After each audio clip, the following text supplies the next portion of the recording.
Welcome to the Master Your Mix podcast, helping engineers, producers, and artists create professional recordings and mixes, even from home. I'm your host, Mike and Davina. Let's get started.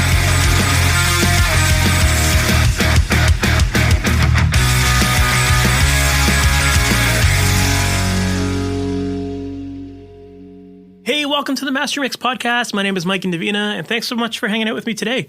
Today, my guest is Steve Genewick, and if you're not familiar with Steve, Steve is a Grammy-nominated recording engineer who has been in the industry for over 30 years. He has been a staff engineer at Capitol Studios, where he got to work with a ton of amazing big artists, people like Elton John, Bastille, Trisha Yearwood. He also was an assistant engineer for Al Schmidt for many years, and Al is a famous engineer in his own right, and together they worked on projects with Diana Krall, Gladys Knight, Neil Young, Paul McCartney, Quincy Jones, and a whole bunch of other people as well. So Steve really has worked with a lot of major artists, and in his time working at Capitol, he's seen a lot of really cool projects and a lot of different styles of projects as well. And one really cool project that he was really on the ground floor with was the Dolby Atmos system. And he was pretty much one of the first, if not the first, mixing engineer to mix in Dolby Atmos. So in our conversation today, we definitely talk all about his history working at Capitol and some of the cool stuff that they did there, working with Al Schmidt. And we also talk about the challenge of learning a new technology like Dolby Atmos and some of the projects he's done with it, where he's had to literally remix records and recreate records that have been famous for many years and turn those into Dolby Atmos mixes. So I think it's a really fun conversation. He shares a lot of great stories, and I know you're really going to enjoy it. So let's just jump right into it. Steve Genewick, thank you so much for being on the Master Mix podcast. How's it going, man? It's going great. Thanks for having me. Awesome. No problem. For people who might not know you or aren't familiar with your background and how you got into music and into engineering and all the cool stuff you're working on these days, can you give us that story? I'll give you the quick story because I've said it a million times. But I was the world's worst guitar player. Never really learned how to play, but sort of. But all my friends were in bands and stuff like that. And through high school, and I loved hanging out with them. I was always a music fan, but I was more of an athlete growing up, playing soccer, baseball, that kind of stuff. So didn't really have time for that music stuff. But again, my friends were in bands and stuff, and I liked being around the bands, and I liked going to shows and doing all that kind of stuff. And as I realized that, my soccer career was not going to work out as everybody else got bigger and stronger and faster than me, and I wasn't getting bigger and stronger and faster. I thought I am going to have to get a job here. So, and I like music. So I was like, well, I got to do something in music, something creative, and I would go to shows with, helping my friends and stuff. And there was the sound guy there. And I was like, well, that looks interesting. I can probably do that. He's just standing there, They make it look so easy, right? Yeah, it's easy. Yeah. So I kind of just started, trying to find out about it. And, I thought, well, and I would see music videos and you'd see the studio with the big consoles and all this. So like, wow, that looks like fun. And then one of my friend's bands went in to make a demo. I was like, I don't know, 18, 19. And I went with him that night to the studio, and I was just fascinated watching the guy do this, whatever he was, whatever they were doing. And obviously the days of analog tape and consoles and all that kind of stuff. So at the time, there were very few schools. So, I went in not knowing anything. I didn't have the 4-track when I was a kid and all that kind of stuff. Like, I knew nothing about it. So I found a school that's no longer there. And it's actually a pretty good program. It was a 2-year program.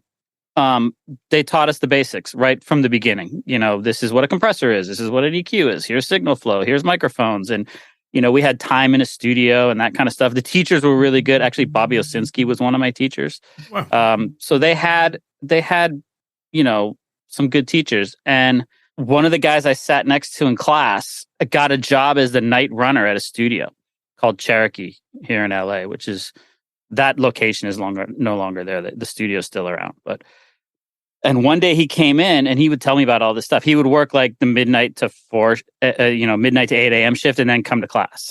And he came in one day and he was like, yeah, I got fired. I was like, what? He's like, yeah, I did something stupid. I got fired. I went, so they're looking for somebody? And he went, yeah, you should go talk to him. So I literally got up and walked out of class and went home and got my resume together and went to the studio and said, I know you need somebody. Here's, they were like, how do you know? I'm like, well, my friend got fired last night, blah, blah, blah. They said, well, when can you start? And I was like, well, when do you need me? They said 4:00. So I came back at 4:00. I became the night runner. Once, do the afternoon shift till you figure out where everything is. And then you're the night runner. And it was nothing fancy. It was cleaning up and vacuuming and taking out the trash. And, I was basically the night janitor, doing food runs, all that kind of stuff. But it was a big studio. It had 5 rooms. So 5 assistant engineers, big setup staff. So it was fun. And I realized, and I was still going to school, still learning, but now I had practical stuff. I could see something in school and then go to work at night and see it and touch it. And, and I was making friends at the studio, with the engineers and everything. And they were always great about answering questions and all that. And I realized after a few months that I was learning more at the studio than I was in school. So I just didn't do the second year of the program, which I don't think was a bad thing in hindsight. The goal is to get a job when you get out anyway. So if you already had it, why not, right? Yeah, I was going to be qualified for the job I had at the time, So I just started, I started hanging out at the studio all the time. I was just there. I did that and, kind of came up the traditional way. I was, an assistant and then I was a runner and then I was the head runner. Then I became an assistant. I knew enough. So made my way through to become an assistant engineer and started doing some sessions. Eventually got fired from that job because everybody got fired from the job at some point. And I started doing live sound around town and stuff like that, working for a friend for doing PA installations and stuff. But still, I'm like, the live sound thing was actually really fun. I thought for a minute, like maybe I'll go that direction because I was having a good time. I was in my early 20s, traveling, stuff like that. And one of the guys I worked with at Cherokee, guy named Bill Smith, who's still one of my best friends. He had left Cherokee and started working at Capitol. And I literally ran into him at a bar one night. I was walking out, he was walking in, and he was like, "Good, you're here. I was going to call you anyways. Like, come and sit down." And he was like, "Somebody quit yesterday," and I actually knew the guy who quit. But you should come get this job. And I was like, "Man, I don't know. I'm having fun on the road, out in the studio." But he was like, No, this is different. This is Capitol." And over the course of the next hour or so, he kind of convinced me that I should probably go back and maybe look at the studio thing. So I went home that night, got my resume together, and went back the next day. He's like, "Go to the studio, ask for this guy." So I went in, I was like, "Is Michael there?" And he came out for some reason. I don't know why he came out to the lobby, at the Capitol Records building. And I said, "Look, I know you're looking for somebody. Here's my resume. I know somebody quit." And he was like, "How do you know that?" I said, "Well, I ran into Bill last night." And he went, "Wait here." And he went down. Obviously, I know now. He went down to the studio and went, "Who the hell is this guy?" It was Steve. He's good. He'll. And he came back up and he said, "When can you start?" And I was like, "Well, when do you need me?" He said, 4:00. I said, "Great." So that was Capitol. It was 4:00. The 4 to midnight shift is the shift you always start on. And that lasted for 27 years. Amazing.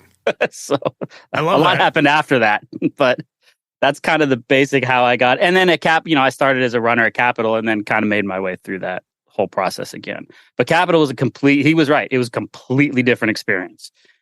Totally different. Capitol is it's one of those anomaly facilities, kind of like Abbey Road, where you do so much stuff.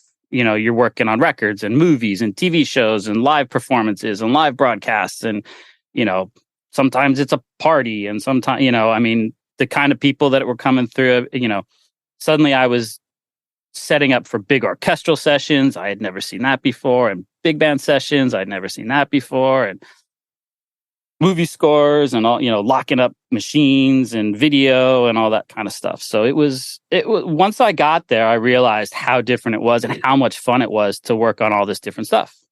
So yeah, it was great. That's awesome, man.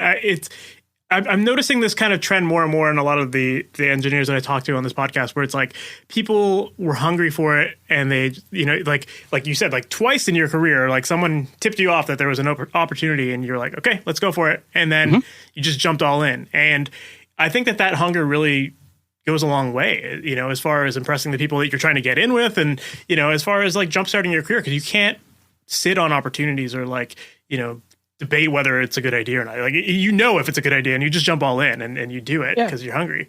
You have to be prepared. You know, it's like sessions now. It's like you kind of always say yes, but you have to, you have to know what you're doing going in. So being prepared and waiting, looking for the opportunity, being ready when it shows up. Of course. Yeah.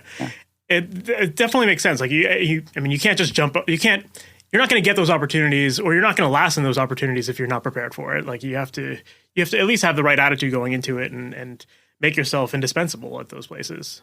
Yeah. I think, if you're talking about the big facilities like that, the attitude is kind of all of it. I always used to say, I can teach a monkey how to use the gear. Using a console is easy when you get down to it. Running a tape machine is easy. It's do you want to be there?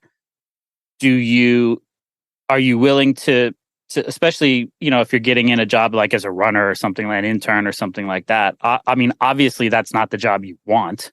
Nobody wants that job. Nobody's a professional runner.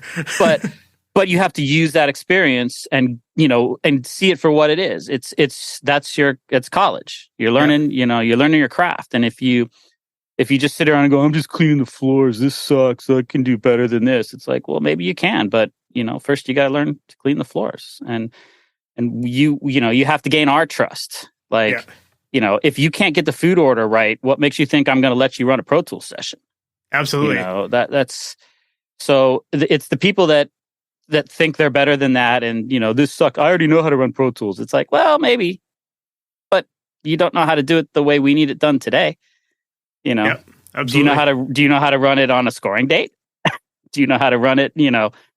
So, well, I know how to record. It's like, well, but today we're going to do it this way because that's what the client wants. And you have to be able to do all that stuff. So, of course, but so again, it's the attitude more than the technical knowledge, especially when I'm looking to hire runners or interns or assistants, whatever that is. Yeah. Of course. Yeah. I think that's a really good point, that you just have to pay attention to all of the little details in every job you do, regardless of if it's the thing you want to be doing professionally or not. I remember like one of my early mentors was a guy named Jack Richardson. His son is Garth Richardson, who did the first Rage Against the Machine record, all that stuff.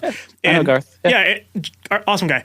And I remember Jack telling me, he's like, if you get a job working with Garth, the first thing he gets you to do is get lunch for people.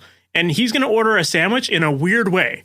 He's going to want a club sandwich with like the lettuce on the bottom and then the ham here and then this. He'll tell you exactly how he wants it stacked up. If you bring it back to him and it's not in that exact order, you're fired.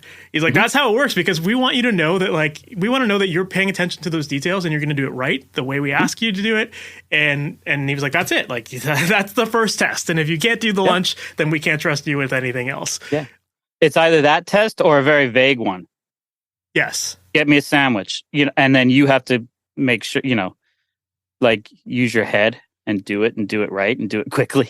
Yeah. But like I always tell people, if you get a job at Capitol, we used to hire kind of a bit more advanced people because they did setup for us. So like our runners had to set the rooms up, like, and they're setting up big orchestras and hanging expensive mics. And, but I used to tell them, if you get a job at Capitol, that's great. You're probably very qualified for it, but you have to have the attitude of, you don't know anything, because we're going to teach you how to make the coffee, because we want the coffee made this way.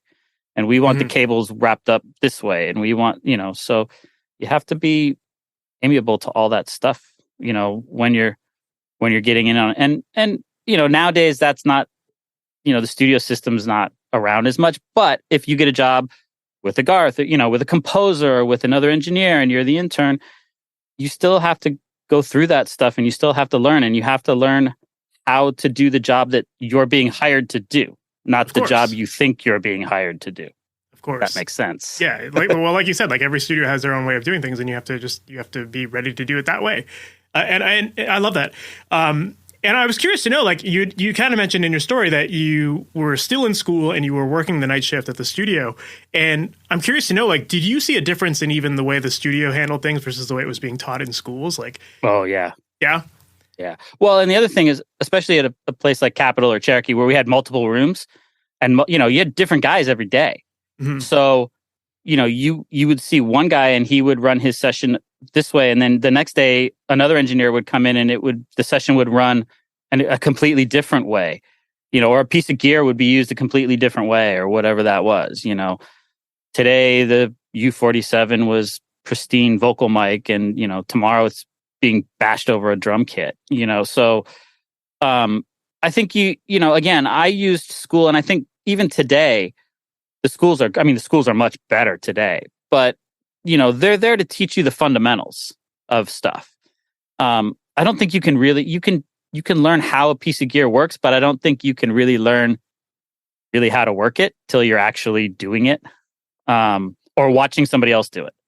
I learned so much from just watching other people. I mean, even if I wasn't the assistant on the gig, just standing in the back of the room watching what they were doing was, and honestly, the biggest lessons I learned were watching other people screw up. Watching people make mistakes, watching people, say stuff that maybe they shouldn't have said in the control room and stuff like that. And you just file it away in the back. All right, don't make that mistake. I just saw him do it. I don't have to do that. So I love that. That's a really good detail to pick up on, because so many people don't. Yeah. And watch the person who, whose job you want. Like when we used to have, new runners come in or whatever, Al and I worked, I'm sure we'll talk about Al, but yeah. Al Schmidt and I worked together for 20 years. And I would tell them, first of all, yes, it's great. You should watch Al. He's the best that's ever been. But in your position right now, you're not going to get his job. You want my job. I'm the next level of the ladder in your career is my job, not his job. So watch me. And by the way, don't do what I do with Al. Because don't lean over and change a compressor, because that's what I do with him, because I've been working with him for 20 years. When I'm not working with him, I don't do stuff like that. So, again, always have your eye on the next job. Sit behind the Pro Tools operator and watch what he's doing, because that's the job you're going to get next. You're not going to be sitting at you're not going to go from runner to scoring engineer in one fell swoop. It's just not going to happen. I love that. That's great advice. That's solid, because I know a lot of people. Yeah, there's ways to learn properly and to work your way up the ranks properly, and I think you just summed it up really, really well there. As far as like becoming an assistant engineer, that's something that you obviously did for a long time. And in your opinion, like what makes a great assistant to have in the studio? Like what makes someone stand out from someone else? Well, first of all, you have to know the studio you're in. Again, it goes back to the intangibles. Pay attention, be prepared. Prepared is the best thing you could ever be. We used to do sessions. I mean, we were there hours before the session. You have to learn who you're assisting and what their needs are. Some guys have different needs than others. Some engineers are very technical, and they want to run Pro Tools themselves, or they want to do all the punching themselves, or they're going to set up the session the way they want it set up. And other engineers are not that technical, and they don't care about the computer, and they just want to you're running the computer, you do whatever you got to do, just make sure it's not messed up. So being prepared. And I think you'll find as we keep talking, it's going to keep coming up, is just being prepared. And then you have to learn to anticipate as an assistant. When I would always kind of like try to read the room and kind of figure out what he was going to ask for next. Again, when I worked with Al, it was different because we worked every day for so long. Eventually I knew what he was going to do, if not before he knew it, certainly when he figured it out, I was figuring it out at the same time. So, but I would have stuff ready. Like I would see, congas come in and, we're miking up congas. And I was like, half the time we end up putting a compressor on the conga. So I patch the compressor in and have it set. And then when he would go, do we have a compressor for the congas? I just hit the button and he didn't, it was already there. So it's stuff like that makes you, valuable as an assistant. And then knowing your place, you're not the engineer, you're not the producer, just sit there and be quiet and run the tape machine or run the Pro Tools, whatever you're being asked to do. Headphone mix, arguably the most important part of a session is the headphone mix. And it can get daunting. Big sessions, you might have 6 or 8 different headphone mixes going on. You got to make sure those are all right and you're listening to them. And, if the musicians can't hear themselves, they can't play. So stuff like that, you're kind of, without being in charge of the session, you're kind of in charge of the session. Yeah. Well, that's why I asked that, because, I think that a lot of people listening to this aren't working in bigger studios and they're not assistants, but they're working in home studios and trying to get their own careers off the ground and maybe start their own home thing. But I think all of these things that you're talking about here as an assistant, these are things that you have to be doing in a home studio environment as well. Like whenever you're working with clients, it's all of these little details that go a long way in terms of creating that experience for people that keeps them coming back to you. So it's actually harder in home studio. Like I have a home studio, and now I'm the mixer and the assistant and the runner and the booking guy and the, so being prepared is even more important because all of the assistant stuff I have to do before we start the session, and all the runner stuff I have, make sure the coffee's there, make sure we have water, all that has to be done before the client shows up, so that when the client shows up, I can be mixer guy. Of course. Yeah. I mean, it definitely takes a lot of organization to make it run smoothly. Totally. Yeah. And you're always, no matter what you think, you're always working for somebody else. Everybody has a client, from the artist on down. Everybody has a client. So, nobody's ever really in charge of any session. I love that. Well, again, everybody's serving somebody else. We're there to create. So if you're the assistant, you're working for the engineer. If you're the engineer, you're working for the producer. If you're the producer, you're working for the artist. If you're the artist, you're working for the record label. It's, whatever that is. So, even if you're by yourself in your bedroom, you're working for the audience. So you want people to hear your music. So so there's definitely that chain reaction, and you have to be creating that experience that makes everyone in that chain have a great experience. Sure. So and it's a hospitality industry. It's like running a hotel. You gotta be on your game. People are, the idea is that people come and hire you. So, you have to, if you're expecting them to give you money to do a job, you have to be giving them the service that they're paying for, whatever that is. I think that that's a great point because, so many people, it's just like, oh, it's the music industry. But no, you're right. It's hospitality. And people forget that all the time. And that is, that I haven't heard anyone describe it exactly like that, but I think that makes a lot of sense. When you think about it that way and you create that experience for people, it goes a real long way. So that's great. Yeah. And as my friend Andrew Shep said, don't be a dick. Kind of the basic rule of the studio. Yeah, don't be a dick. Be cool. You can edit out whatever you got to edit out. I love that. I love that. The basic idea is, if you're a jerk, they're going to kick you out of the room. Very few people in this industry, maybe 3 or 4, are so good that they can be jerks, and they're not jerks. But it's everybody can be replaced. Nobody is that good. For sure. So the best guitar player in the world, I can find another best guitar player in the world. The best mixer in the world, I can find another best mixer in the world. So, if you're a jerk and people don't want to work with you, you ain't going to work. Absolutely. Yeah, it's funny. It reminds me of I think it was like my second or third date with my now wife. We went to this really divey bar in Toronto and, graffiti all over the place. And the table we sat at, someone had written on it, the rules of life. And it was number 1, don't be a dick. Number 2, be cool. And I was like, yeah, that is it. That is I love, to this day, I always think about that and remind myself that, whenever you're feeling oh, I want to say something, but nope, you gotta be cool. Don't be a dick, And be on time. Yes, absolutely. Be early. That's the easiest one, is be on time. Yeah. When we were talking about your entrance into Capitol, you were talking about how it was very different from the other studios that you had worked at. And you were not only learning the music side of things, you were learning more about composing and working on films and a whole bunch of other stuff that was happening there. It was run very different. So what was it like? How did you become so adaptable to work on all of these different projects? How did you learn this stuff? Was it all trial and error, or were you shadowing people at that time to learn this stuff? Shadowing everybody. Yeah. At Capitol, we had, over the almost 30 years I was there, it was always the best staff in the world. Always. And I don't say that we're the best staff. Literally, we were the best staff in the world. From the maintenance guys, the assistants, the office people, it was all, and that's why people kept coming to Capitol. The rooms are great. They're big, and we had, microphones galore, but people came back because we could get the job done. So yeah, I was always, those things always fascinated me, especially when I started seeing orchestral sessions and big band sessions and stuff like that. It was really interesting to me, and a lot of fun. I figured that out too. I mean, like most people, I started in this thinking I was making rock albums and, I'm going to do whatever, U2 and Rolling Stones and all that kind of stuff. And I've been lucky to do that stuff. But then I was like, well, this jazz stuff is pretty cool too. This is pretty fun. And so I liked the variety of doing all that different stuff. So I kind of took to it.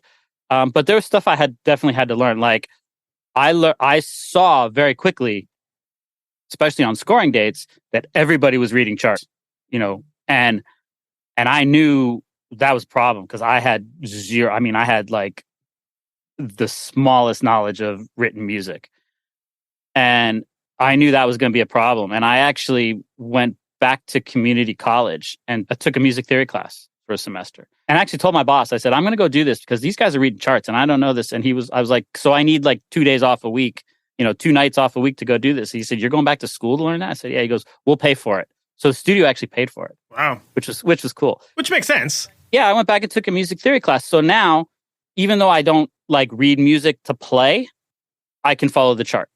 I know what it means. I can, when they say, look, we want to punch from bar 42 to bar 46. I go, no problem. I got you, because we didn't have nice little counters, bar and beat counters on tape machines. You had to write it down. We're not, very rarely, like on a jazz record, very rarely are we using a click. We're not on a grid, so you have to do it the old fashioned way. You write the numbers down, or drop the markers or whatever it is. So there were some skills like that I did have to learn. And also in that music theory, you learn how to talk to the musicians and talk to the composer and talk to the conductor and, because you have to talk to them in their language. So, again, I can't look at the sheet and play it, but I can look at the sheet and know where I am and know where we got to go, And I even use it when I'm mixing. If I'm mixing orchestral stuff, I'm like, wow, there's French horns doing an awful lot of crap here and I don't hear them. So something, I'm missing something somewhere. Let's go back and try to find it, So. Yeah, I love that.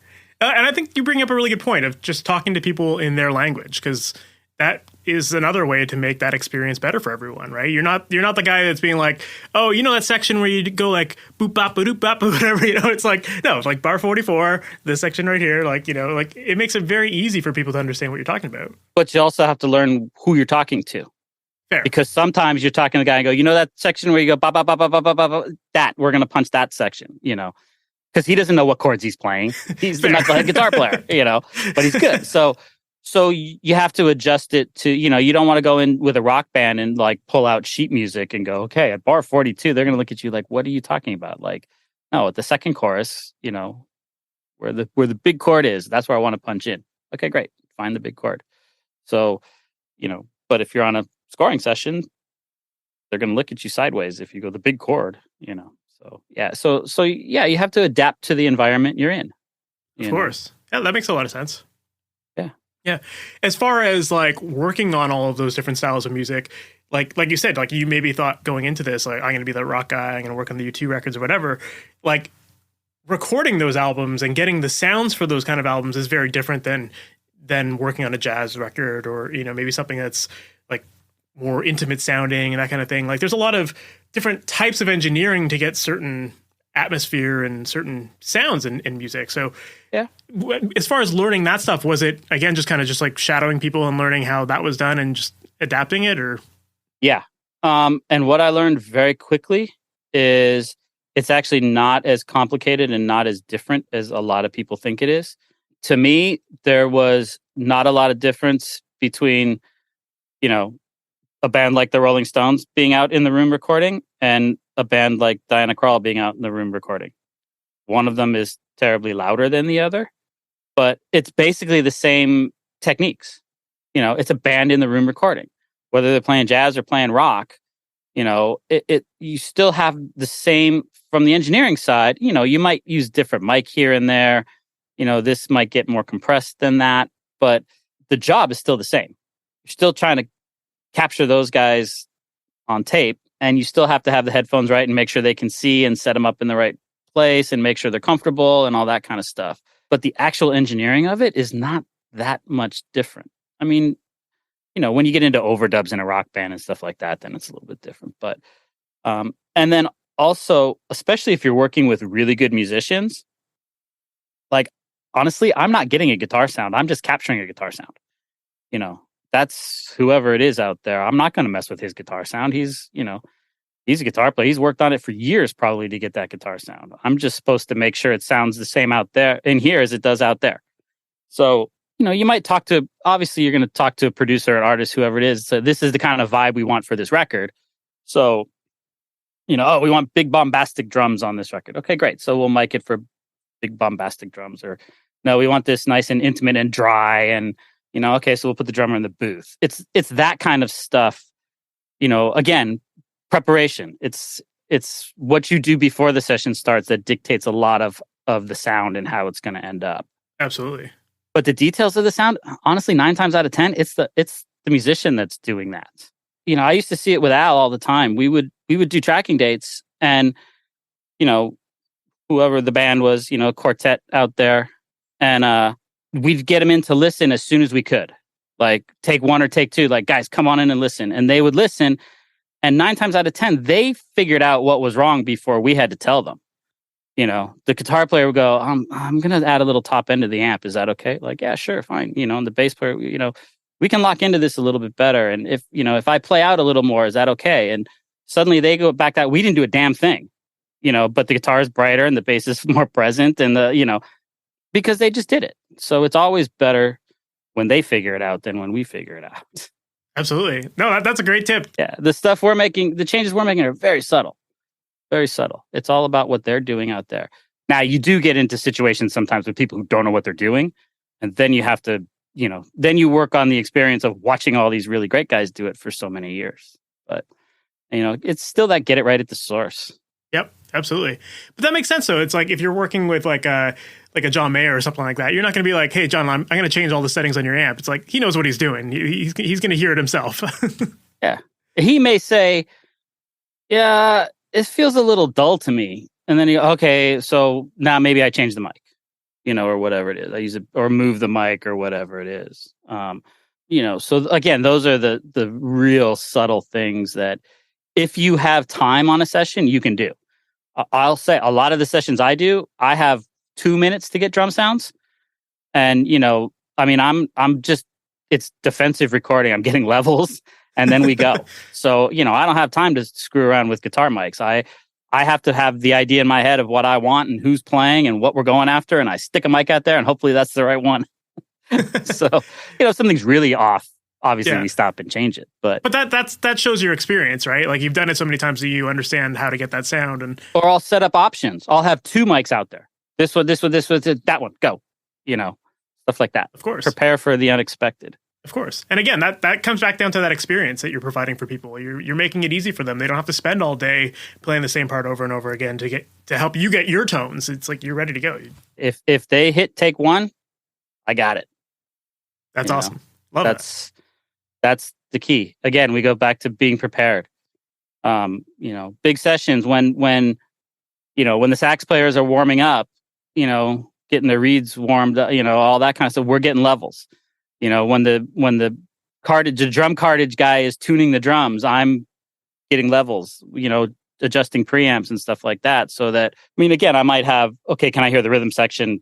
Okay, now can I hear the horns? Okay, let's go. Maybe the first 15 minutes of a big session are kind of chaotic, but for the most part, we're just dialing it in and getting them comfortable, letting them hear the headphones and stuff like that. So for sure. I'm always trying to be way ahead of the game. Yeah. And I bet you to some degree your live sound experience really comes in handy there, because in live sound you have to work super fast. You don't have time to get levels throughout a set. Like you're just making it happen right away and rolling with it. So I'm sure a lot of that. Yeah. And live recording. Like I don't do a lot of like front of house anymore, hardly at all. But I do a lot of live recording, and it's the same thing. Like when the show starts, you're rolling, and that's going to have to go out on the live broadcast or on the DVD or whatever it's for. So yeah, you hopefully you're rehearsed and you have sound check and stuff like that. But that'll, sound check is like an opinion about what might happen at the show.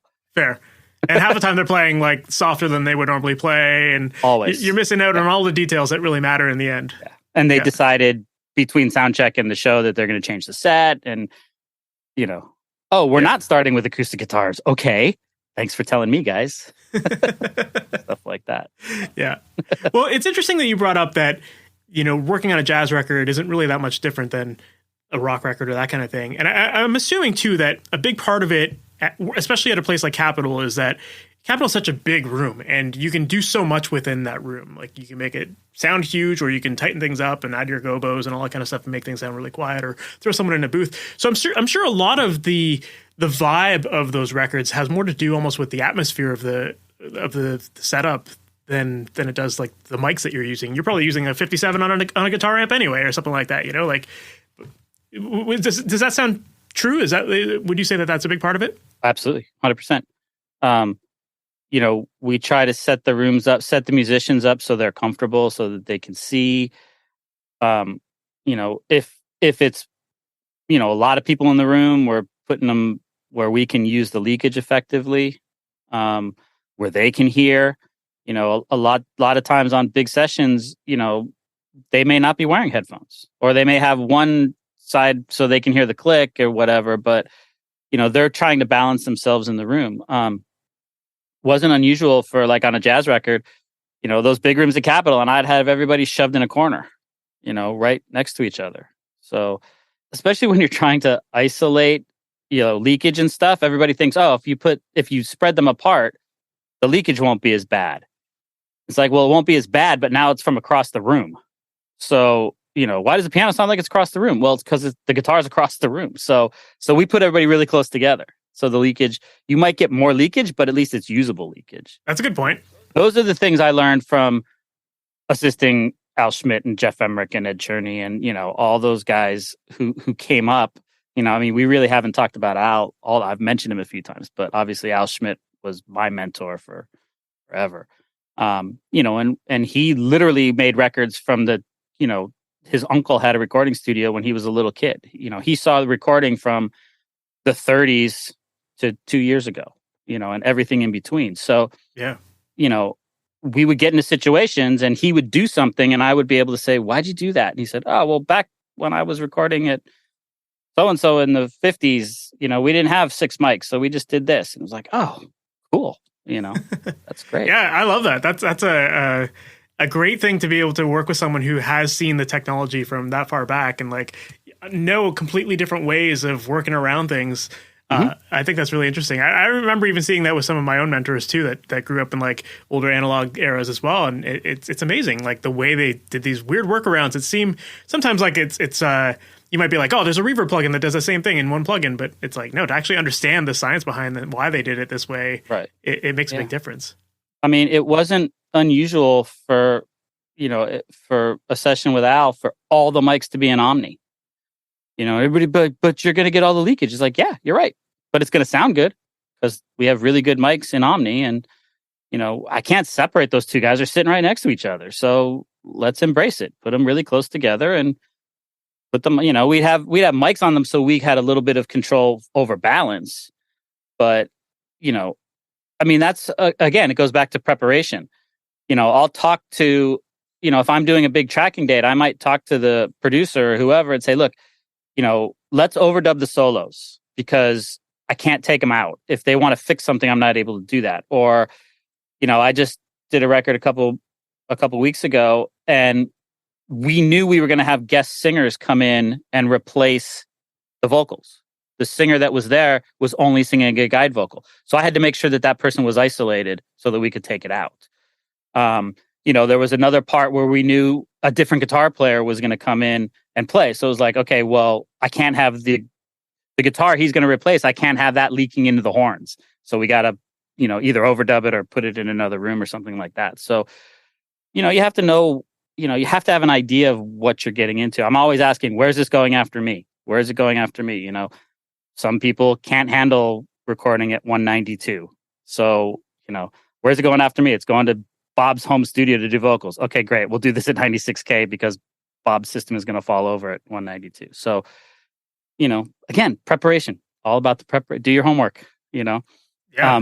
The big sessions we do, Al and I would always joke, by the time an hour before the session, we had half the mix done because we were thinking about the mix from the second we got the gig, how we set the room up, what mics we were using, always mixing. and being prepared. If we had everything scratched, clicked, and when the musicians started showing up, we were having coffee and having, that was a great day because we were there 3 hours before, 4 hours before. The room was set up the day before, stuff like that. So always prepared. I love that. How did that relationship with Al form? Al was working at Capitol quite a bit when I started there. And Bill Smith, the guy who brought me into Capitol, became Al's assistant. So he was Al's assistant at Capitol. And, because Bill was my friend, I would get dragged in. He introduced me to Al. Al and I kind of hit it off over like baseball, basically. We were both Dodger fans. So Bill was not a baseball fan. So I could come in the morning and talk baseball with Al.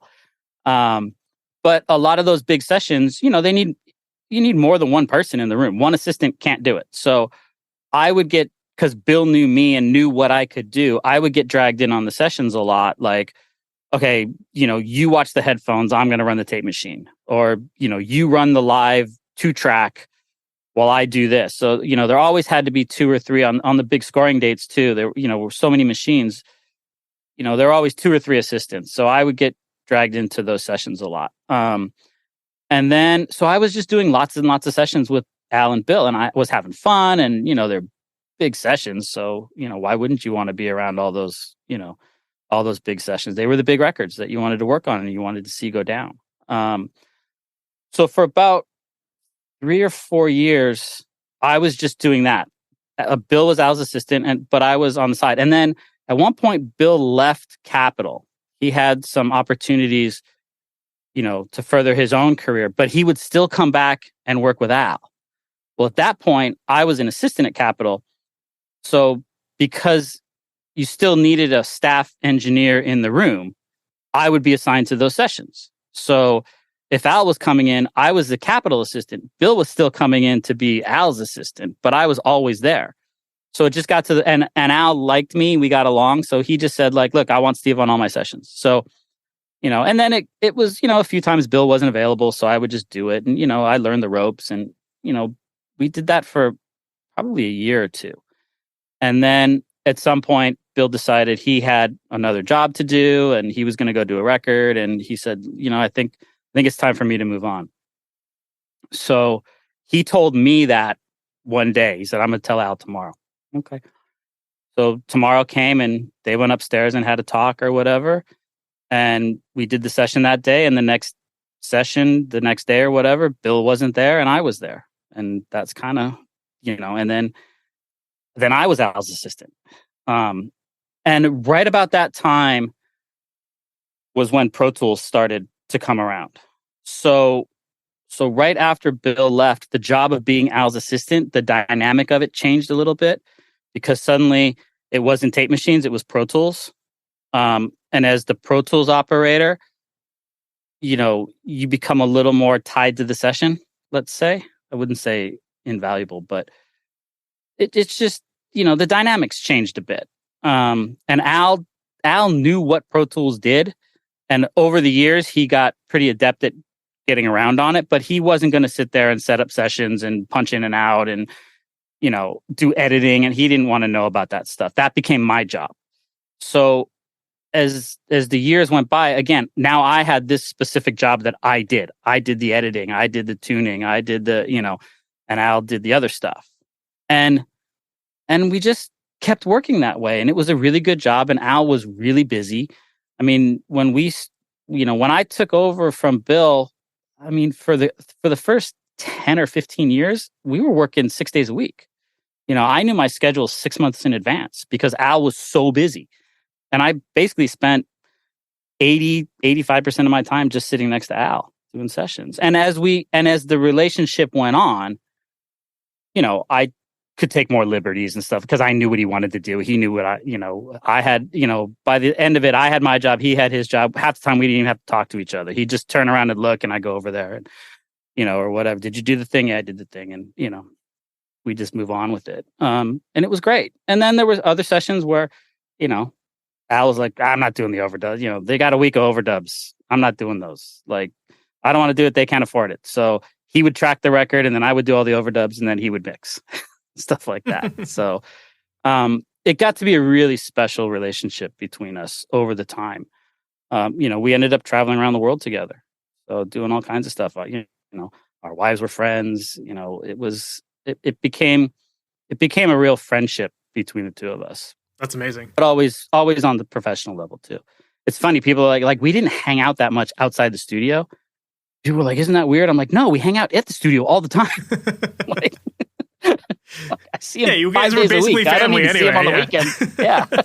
So, but yeah, I mean, it was a really great relationship. And as he got older and decided there were certain gigs he just didn't want to do anymore, for whatever reason. And so he would give them to me, which was great. So, and in the last, few years of his career, as he started working less, which was kind of his choice, I had more time, and by that time I had my own clients. And so it was kind of just a really fluid thing that happened, Mm-hmm. And then because I was still on staff at Capitol, if somebody came in and needed help, I would help them out. I mean, the assisting I did in the last 10 years at Capitol was like a big scoring date or the Oscars or Tommy Vaccari's coming in. He wants you to assist for him. Glenn Johns is coming in. Yeah, I'll do that. I'll sit next to Glenn for a week, or whatever it is. Because I was still learning from those guys too. Mm-hmm. Or Sean Murphy's coming in to do a big scoring date. Yeah, I'll do that because I want to see what he's doing. Mm-hmm. So for me, on those occasions where I was the Pro Tools operator or the assistant, sometimes I didn't, there were big scoring dates where I was the assistant, but they had a Pro Tools guy, they had a mix, I kind of got a headphone mix up and then I just watched, but I was watching guys who were really good at their job. So again, it's, how did I learn to score films? By watching guys score films. So, makes sense. And figuring it out. Yeah. So I was always, up until now, I'll still go to friend sessions and see what they're doing. I like learning. I like seeing a different perspective on it. But you're clearly passionate about it, and that's what keeps you doing it every day, right? So one of the things that I was curious about is, you talked about working with Al and how you guys were often working like 6 days a week, that kind of thing. And I think that there's probably a lot of people listening to this thinking, yeah, that would be amazing to work with a big engineer and to be their assistant and that kind of stuff. But I'm sure a lot of people are also concerned with like the work-life balance as well. And it seems like a lot of these people that have made it in this industry are workaholics to some degree, So I'm curious to know, like, how was that for you as far as like striking that balance? You mentioned that you have a wife, so like, did you feel pressured to like keep always working just to hold on to this job and to have this career, or like how did that work out for you personally? Yes. So yeah, I have a wife, I have 3 kids. Dog, the whole 9 yards, mortgage, all that good stuff. I will say that I didn't always handle the work-life balance in the best way, probably. I missed a lot of birthdays. I missed a lot of dinners. But I was also making a living. I had a good job. I had a steady job. I had benefits. I had retirement plan, all that kind of stuff. Working with Al, we didn't work killer hours. We kind of worked, I would get there at 9 and he would come at 10, and by 6 or 7, we were kind of finished with the day so we could go home. We tried not to work on Sundays, and he understood if I had something like, hey, Al, it's kid's birthday on Friday. Can we get out early? Yeah, sure. We'll end early on Friday, or you can go and I'll stay with so-and-so or whatever. Cause Al had a big family too. So yeah, you just kind of work it out. It's the double-edged sword. It was like, there's work-life balance, but there's also bills to pay. And if you're not working, they're not paying you, I was lucky I had stuff like vacation time. So I could take a vacation every year, stuff like that. But yeah, it's hard. It's really tough. Even now, my kids are all grown and out of college and, out of the house, but there's still a work-life balance thing. I still, and now even more so, not having a real job anymore. So we should probably say right now, when we're recording this in November of 2022, Capitol has closed, not permanently, temporarily closed. So the studios in the building are shut down for earthquake renovations for a couple of years. And the whole staff got laid off. So as of now, I'm a independent recording engineer. I haven't been on staff at Capitol for a few months. So that's a whole different dynamic too.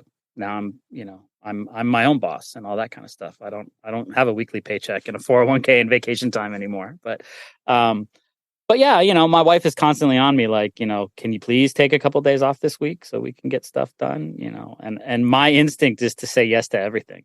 But I'm learning. I'm still learning. Yeah. It's been 50 years and I'm still learning. Yeah, it's always just something that's crossed my mind. It's like because it sounds like there's a lot of guys in this industry that really work themselves like all the time, and it's not necessarily because they want to that they're trying to avoid their families or anything like that. It's like we just have this genuine passion and love for the work we do, so it's fun to do, and we want to keep doing it. But I can definitely see how sometimes that could get in the way of personal relationships, and I think.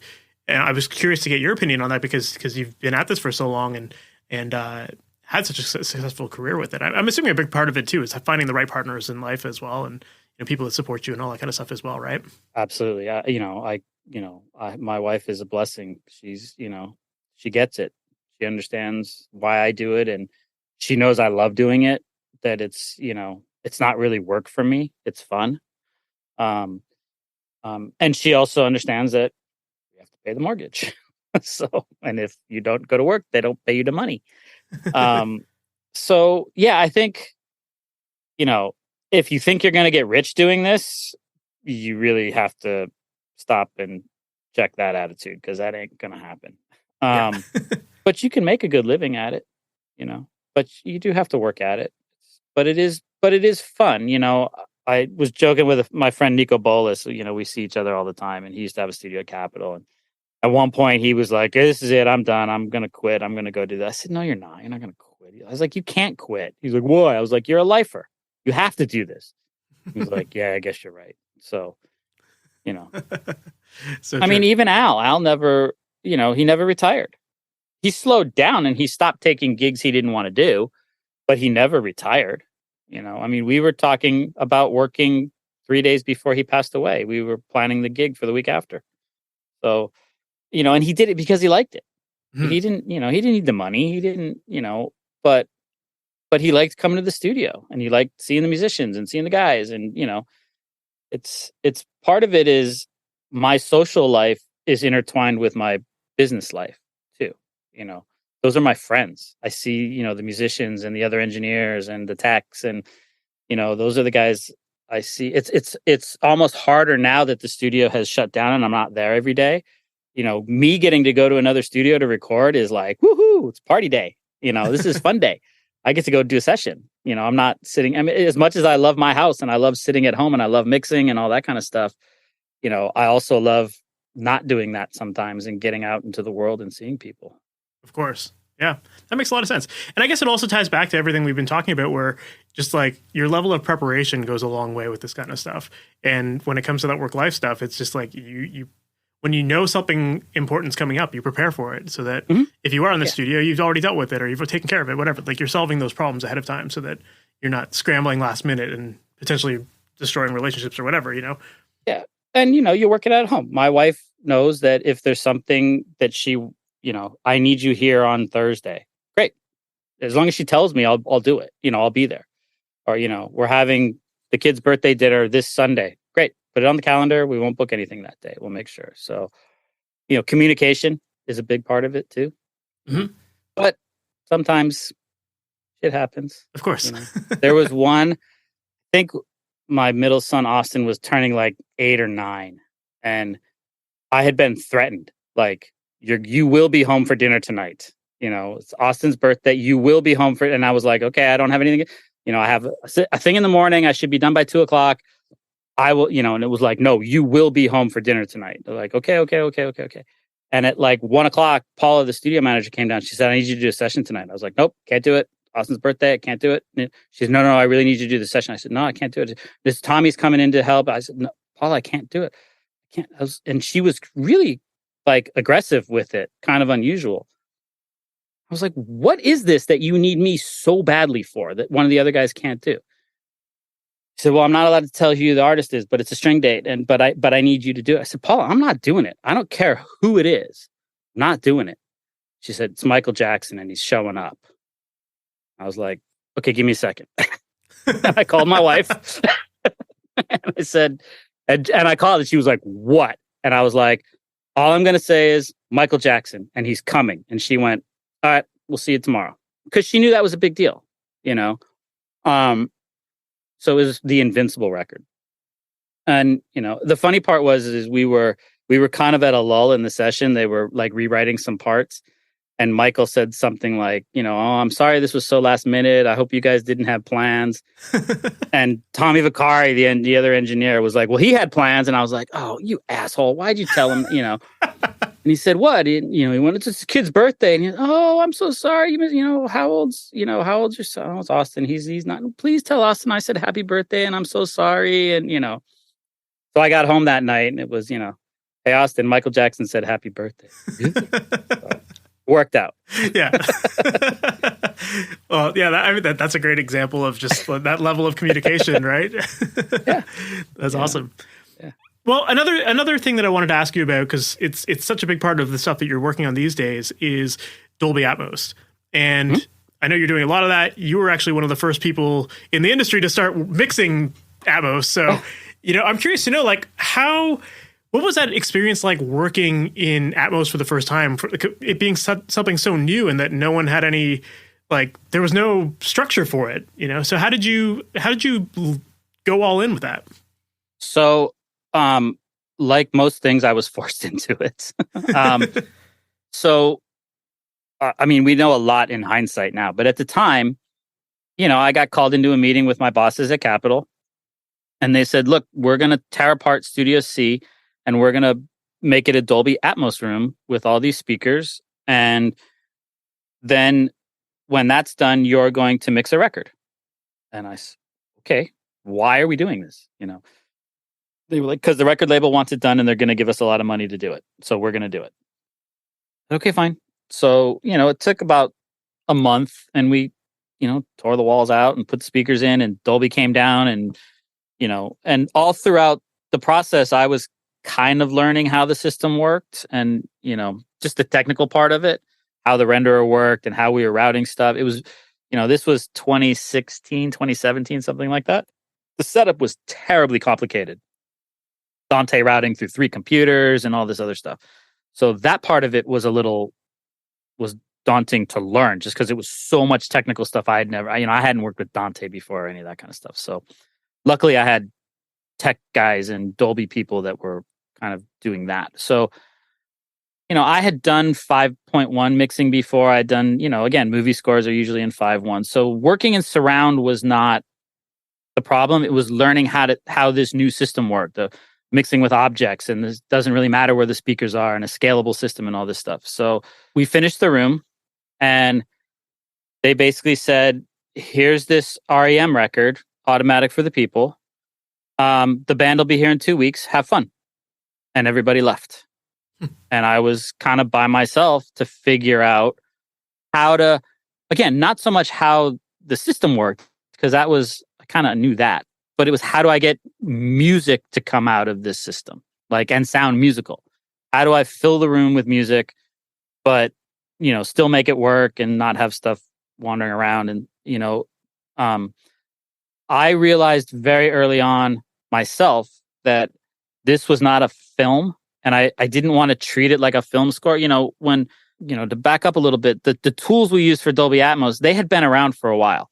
Atmos had been around for a bit because the film guys use it. You know, movies are mixed in Dolby Atmos, and it was the exact same tools that the movie people use that we were going to now start using to make music. So Atmos wasn't a new thing. It was just new in music. And when you're making a film, you're beholden to what's on the screen in front of you. So if something is distracting you in the back of the room, that's pulling your attention away from the screen, which is pulling your attention away from the story. So that's not a good thing. In this scenario, I thought, well, I don't have a screen. And they told me that all these speakers are full range and that the system is full range. And everybody kept saying the great part about it's object-based. It doesn't matter where the speakers are. It'll scale. It'll do this. So room to room, it'll match. And I kept thinking, well, so I can put stuff wherever I want. And they were like, yeah, you can put stuff wherever you want. Doesn't matter. So I thought, all right, well, I'm going to do this then. And my whole attitude going in from the very first mix I ever did was, I want to fill this room with sound. I mean, obviously I have to make it musical and the mix hold up, but I want to fill the room. I don't want it to be the band in front and a little bit of reverb in the back. Like, that didn't sound interesting to me. So I just kind of played around and experimented with how to fill the room and still make it musical. And it's interesting because the Dolby guys that set the room up, they would come in every day or two just to see how I was doing, and because we were still buzzing out a new system, we were still finding little technical things here and there. And my friend Nate Kunkel, who's a great mixer in his own right, was one of the guys from Dolby at the time who set the room up. And so Nate would come in on his way to work and we'd sit and have coffee. And I go, Nate, what, trying to mix this song and, the bass drum did this thing. Like, how do you deal with that stuff? And he'd look at me and go, I don't know. You're the first one that's ever done it. So I'm like, okay, thanks. Like, so every time I had a question that wasn't technical, it was, I don't know. You're the first one that's ever done it. So basically I had to make it up by myself. So I had 2 weeks and they gave me 2 weeks. And, then Scott Litt, the producer, came in and there's a whole another long involved story about that particular album. But yeah, it worked out. And then, I finished that and they said, okay, we'll do this song. And so I would mix that song. And then they'd say, okay, do this song. And then, I was just getting these songs to mix from the record label. But I didn't know why. Nobody could listen to it. If you didn't know me or somebody at Capitol, you couldn't hear Atmos. It was that kind of thing. But they just kept saying, well, just keep mixing this and keep mixing and mix that and mix this and mix this. And so I was mixing all these different kind of songs. And we would have, we would do the Dog and Pony show where we'd come in and show people the room and this is Dolby Atmos and, stuff would fly around. And then we'd play Rocket Man for them and play whatever other mixes. And I would do a record and I go, I just did this record. This would be pretty cool in Atmos. And they go, fine, mix it. But we didn't know why we were doing it for like the first year. It was me and Nick Reeves was the other engineer that I kind of dragged in, like, I need help. So, I came up with all these techniques with the object bed and all that kind of stuff and how I spill my reverbs. And, that was stuff I made up just out of necessity because I didn't have any tools.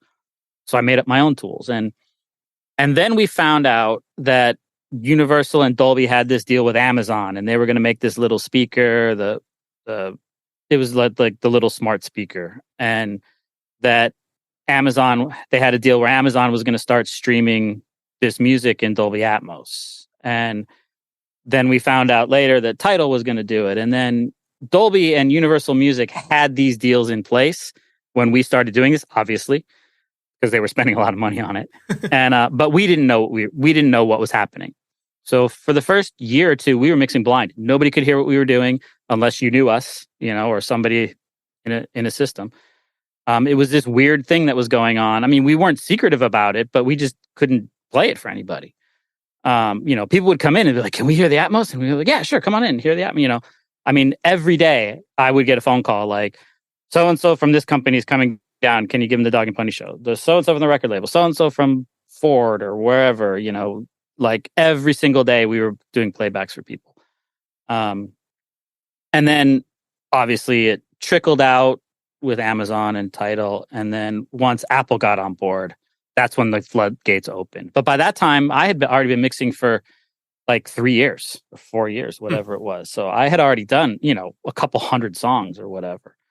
And, I figured out ways to do stuff with old 3-tracks and the old Blue Note catalog and Miles Davis and all that kind of stuff. So we were really pioneering this thing. We were learning it at the same time as we were making it up, really. So it was really fun. And it still is really fun. That's so interesting. Luckily, a lot of the techniques that we came up with translated really well. So when people could start hearing it on headphones or sound bars or, home theater systems, all that kind of stuff, we realized we were quite surprised, actually, and like, wow, okay, the stuff we did actually works. So we were right this time. A couple things didn't work, but we're always adjusting. I mean, I'm still adjusting. People are like, I got your template. I was like, yeah, that was a template from 3 years ago. It's totally changed. I mean, the basics are the same, but yeah. How would you say that your mixes have evolved since when you first started? Just in the way that, obviously we've learned what works and what doesn't work. Now with Apple and the spatial headphone thing, the binaural, we pay a lot more attention to the headphones. Like when I first started, they were like, don't worry about the headphones. It's not a headphone thing. It's a speaker thing. So for the first 2 years, I would put the headphones on sometimes just to kind of listen, but we never really paid attention to it. Now we pay close attention to the binaural mix because we know that most people are going to hear it that way.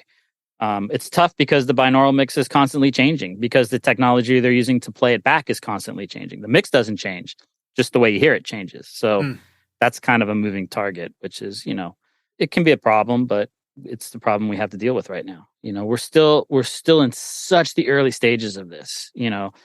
Again, I've been doing it longer than anybody else for music, obviously, literally longer than anybody else, and I've only been doing it for 4 or 5 years. So it's such an early stage. And, for the people that are out there going, no, it's never going to work. It's like, we don't know that yet. It's, we haven't done it yet. People haven't, it hasn't rolled out into the cars and to stuff like that. So, give it a second. Let's see if we can, let's see if we can make this work before we just poo-poo it. And, technology has caught up a lot from the days of 5.1 too. 5.1 was a very fragile system.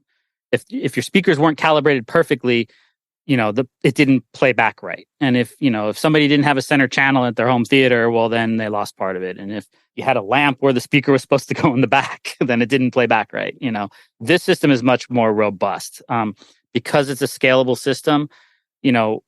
Now we're starting to see consumer stuff come up with remote speakers that calibrate themselves and stuff like that. So I think, and the interesting part is, in hindsight, it was great because companies like Dolby and Universal, by the time this was available to the public, we had thousands of songs ready to go.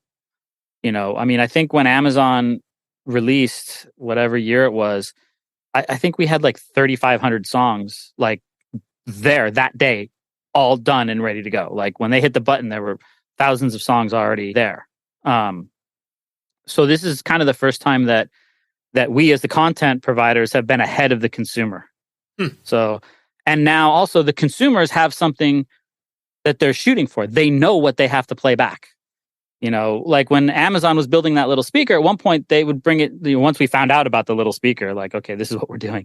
They would bring it in. It was still in development. They would bring it and show it to us and get our opinions about stuff. And we were in a hotel across the street. They had set up a demo, and they're playing the stuff for us and we're listening. And one of us, it might have been me, I don't remember who it was, said like, have you guys heard what we're doing at Capitol? They were like, no, we haven't heard the room at Capitol. And we were like, come on. And we took the guys that were building the speaker and brought them and sat them in front of, hundreds of thousands of dollars worth of speakers at Capitol and played them some of our crazy mixes. We played them the more crazy ones.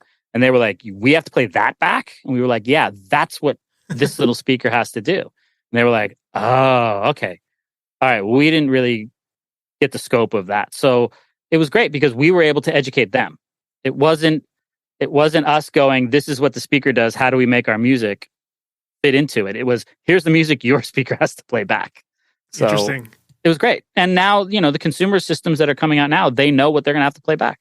They know some of the crazy stuff that we do. It's not all crazy, but yeah, That's cool that you were at least able to go back and forth with the manufacturing and like, figure out how to make it work so that it was done properly. Because I agree. Like, to that argument of like, is Atmos actually going to be a thing that is going to be relevant for music? Like you said, it's hard to know for sure. And a part of me has kind of always felt like, I don't think a lot of people are going to invest into getting these massive systems, the surround systems. But I like your point about once you actually found out about the little speaker, that changed or the headphones, that's how it changed your perception of why, like what you should be listening for when you're mixing and how people are going to consume it. I do think that from that perspective, people are probably going to adapt that because it already is happening where it's like you have Apple Music, you're getting the Dolby mixes anyway. So it's interesting. I'm curious to know, like, I'm curious to see how it ends up working in the long term. And I think it's going to just come down to like really the technology becoming accessible to people. And on both sides. So, right now, I have engineers, mixers calling me all the time. Like, do I have to do this? Do I need to buy all these speakers? Or, I see people online like, how's the, bedroom person supposed to do this? Well, you're not. You're in your bedroom. You're not supposed to be doing that.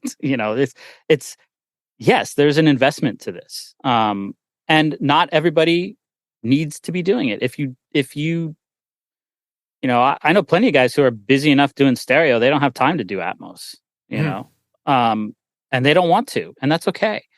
And I know other people who are like, look, I just don't have the money to invest in building my room and putting. And I was like, you're right. And the other thing is, it's especially now, it's still in its infancy, so nobody's really sure how we're all getting paid to do this. Because the record companies and the streaming services, they're all still trying to figure out how they're getting paid. How is the consumer paying for it? Who's paying for the mixes? Who's not paying for the mixes? It's not necessarily if you build an Atmos room, people are going to start sending you mixes to do. Yeah. So, I mean, I'm very lucky I got in on the ground floor, and I had a record company that was feeding me work, because I was on staff with them. I was working constantly. Now even though I'm not on staff with them anymore, I'm still working for them. They're still sending me mixes to do. So, but I know other people who, real soul searching about whether or not they were going to make that investment, because were they going to be able to make their money back on the investment? It's not inexpensive. It's, good speakers cost a lot of money,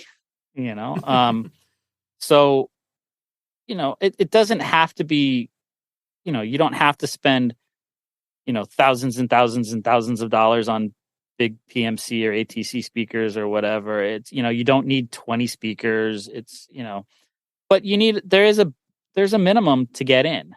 Of course. You can't do it on headphones.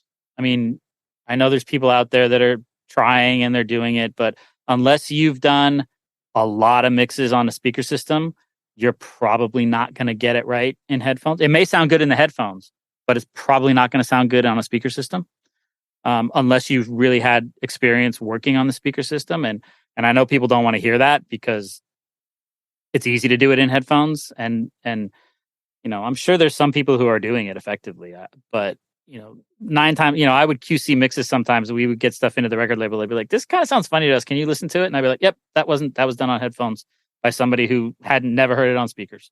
You could tell. And then you do a little digging and they were like, yeah, they told us they could do it, but really they were just doing it in headphones. Yeah. So, I mean, and I hate to be a bummer about that because, a lot of our industry right now is, no, if you're talented and you have a laptop, you can make a record. And that's true. But in a way, it's true.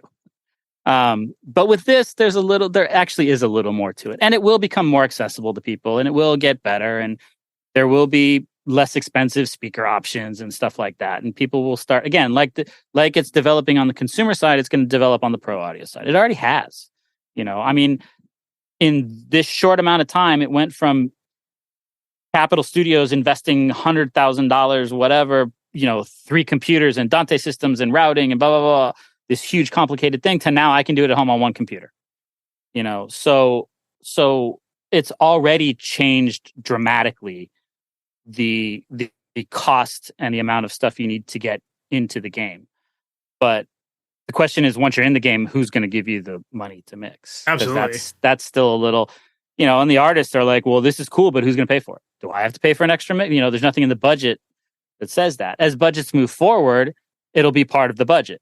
The record companies will say to the here's your budget, and don't forget we need an Atmos mix. Absolutely. So, it definitely seems like Atmos at this stage is really more of like a major label kind of play. Like the person working with the local bands, probably they don't need those Atmos mixes. No one cares about those. But if you're working with like a major label and you're working with bigger artists, like there is actually an audience out there for it. So, it's worth spending a little bit more money there. Well, and it's demanded. Yeah. I mean, I know at Universal, like most of the new records, they wanted day and date releases as stereo and Atmos.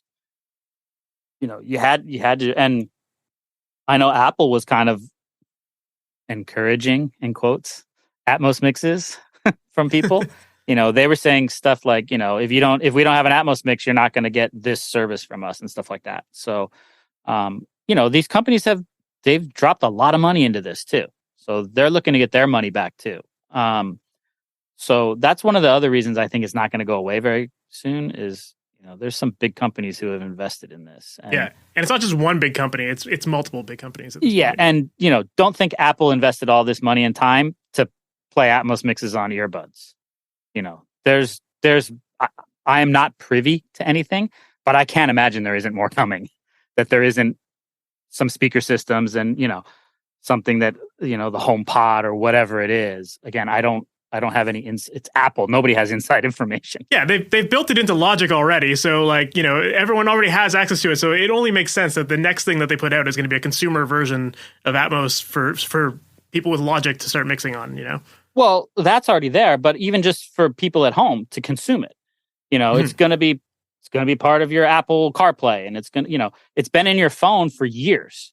It's just it was there for movies and stuff, but I can't imagine that they're not going to drive the hardware side of this a little harder.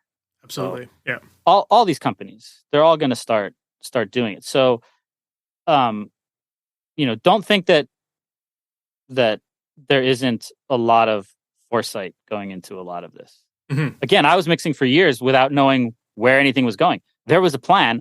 I just didn't know about it. Of course. Yeah, all these companies have have massive 10-year plans that we just don't know about. So that makes sense.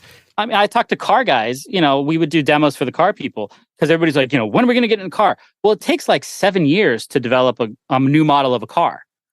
So even if Ford said today, like, you know what, we're going to put Atmos in all our cars, you're not going to see that for 5 or 7 years because they have to redesign the system into the car, so they're already designed, next year's model was designed 5 years ago. So it's a longer, it takes a little bit longer for some of these things to evolve. Yeah. So, give it a chance. We'll see what happens. Of course. Yeah. Well, last thing I'm curious to know about when it comes to Atmos is that you've obviously had to remix a lot of classic albums in Atmos. And I'm curious to know, what does that process typically look like? Are you starting from raw tracks like they would have back then? Or are you working from stems? How are you preserving some of the the original sound that we're all used to hearing? What does that typically look like? It depends on the record. It depends on when it was done and what assets we have. In the best, first of all, anything newer than 5 or 7 years ago, you're probably not going to have stems. So new records are easy because we have the stems. When you're going back to old records, we're usually going back to the multi-tracks, the original multi-tracks. The stuff that's the most difficult is the stuff where Pro Tools started to come in to play. So from the 90s up to now is really difficult because honestly, they didn't know what they had. They, record company, people turned in hard drives and who knew what was on those drives. It's finding those assets is much more difficult. So we've had the biggest problems with kind of the records from the 90s and the 2000s. Just finding the assets, the older analog stuff is actually a little bit easier because we, analog tape holds up. We can do the transfers. But yeah, it's starting from scratch, basically. So the way I do it, and a lot of the people that I know do it, is we try to we go in and recreate the stereo mix as best we can. Just match that stereo mix. We have a guide because you have the original mix. So you're constantly switching back and forth and listening. You have to make sure all the arrangement's right, that the tambourine goes out and comes in at the right places, and that you have the right, have the right vocal comp. Sometimes the vocals there isn't a track that says vocal comp. It was done with mutes on the console. So you have to make sure that you have all the right parts. So it's interesting because me and, friends of mine who do this, we talk about this a lot about when you're going back to old records like that, 90% of the work of doing the Atmos mix is not Atmos mixing. It's finding the parts and getting them right and getting the arrangement right. And it's all what we at Universal called pre-mixing, because sometimes we had other people do it. Finding all that stuff and getting it and getting a rough balance together. And then I would get pre-mixed stuff and somebody else would make sure we had the right vocal and the right guitar solo and stuff like that. Then they would send me a session and then I would basically recreate the stereo mix is what I would do as best I could. And I go so far as to, I'll look up articles, especially if it's a big record. If I can find articles about, who mixed it, when did they mix it, where did they mix it, what did they use, find old Mix Magazine articles that said, oh, we used, we'd just gotten the AMS delay. Great, give me an AMS delay. I know what that is. So it's difficult. It's recreating the stereo mix and getting it as close as you possibly can. And then you can start spreading it out into the room. And the idea is at some point, I have to let the stereo mix go because at some point my Atmos mix becomes a new mix, basically. And I want it to be a new mix, and I don't want it to be exactly like the stereo mix, but I want it to have the feel of the stereo mix. I don't want somebody to listen to the Atmos mix to a song they've been listening to for 30 years and go, well, that doesn't sound like the same song, So it's a really fine line you play between, how aggressive, and most of it is the record. It is like anything in Atmos, the song will dictate how crazy you can be with it. Some records they don't want to be crazy. So we just kind of make them bigger and spread them out, fill the space a little bit more. A lot of the jazz stuff I do is just, I call it taking away the wall. Instead of feeling like you're in the control room and the group is out in the studio playing the record, I want to feel like you're sitting in there with them playing it. So it's keeping that feel. Best case scenario is when you have an artist or a producer from the original that has some input, because then they'll drive you to where they want to go. Like the ones that are farthest away from the stereo that I've done, I've usually had the artist with me and they're going, no, put that over there, put that over there, go put that over that, they're the ones pushing harder for a more adventurous Atmos mix. So, and we've had stuff like, old records where the artist was like, there's another guitar part. This happened not in Atmos, but in 5.1. I was Elliot Shiner's assistant when we redid Queen's A Night at the Opera, in 5.1, which was 20 some years ago. But Brian May was with us the whole time. And there was one song where he was like, there's a couple more guitar parts. I think we can. And we were like, Brian, we went through this with a fine tooth comb. He says, no, they're not on the record. But I remember recording them. They're in there somewhere. And we were able to go in and find it. He was right. There were two more guitar parts. He's like, yeah, they just didn't fit in the stereo. But can we put them over there? So, like, if you listen to the 5.1 mix of A Night at the Opera, there's guitar parts in there that were not on the original stereo mix. We never would have done that ourselves. But since the artist was there, or you'll get artists that say, like, that vocal's been out of tune for 40 years and it's driving me crazy. Can you please tune those last two notes? I would never do that on my own. But when the artist is there, that's what you do, so. That's very cool. Yeah. So if you have the artist around, it's fun. Yeah. I imagine that you're getting really, really good at like deconstructing a mix and recreating it. And, it seems like a fun project. It can be very fun. It can be very frustrating too. Yeah. But one thing, like, we're trying to educate some of the labels and the people that are asking us to do this job is that mixing catalog stuff is way harder than mixing new stuff. And again, it's the part before the Atmos mix that's really difficult to do. It's the forensic mixing, like you said. It's trying to recreate the stereo stuff, or trying to recreate what they did in the stereo mix is really difficult and really time consuming.